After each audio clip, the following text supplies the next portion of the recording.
Isang babae na sampula ng pagpapatupad ng batas laban sa cybercrime. Yan ay matapos niya umunong mang-hack ng email ng branch manager na isang bangko para maglipat ng pera sa sarili niyang bank account.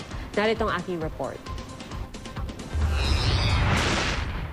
Kasong computer-related forgery ang isinampa sa Las Piñas Regional Trial Court laban kay Carla Marines Ignacio, ang unang kinasuhan ng paglabag sa Cybercrime Prevention Act mula nang ipagtibay ito ng Korte Suprema noong Pebrero. Si Ignacio ay inireklamo ng Philippine National Bank sa pamamagitan ng abogado nitong si Attorney Ruben Zacarias ng pangangasiwa ng madi-otorisadong transaksyon mula sa PNB Guam branch. Nagsumbong kasi ang branch manager na nakatanggap siya ng email na galing umano sa Federal Bureau of Investigation o FBI ng Amerika. Sa email, pinaklik sa kanya ang isang link ng mga pangalan umano ng mga terorista at ang ilan dito nakikipagtransaksyon daw sa bangko nila. Nang i-click ng manager ang link, wala namang lumabas na listahan.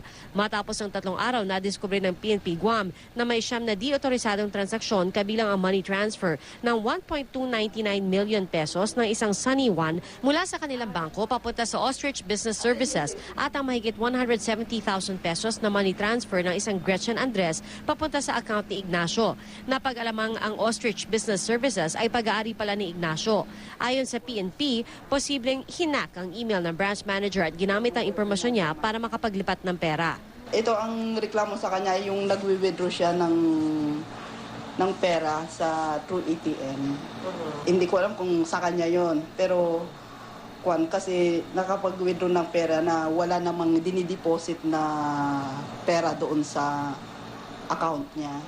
Nahuli si Ignacio noong May 22 na sinubukan niyang i-withdraw ang pera sa account niya, pero noong nakaraang linggo ay nakapagpiyansa din.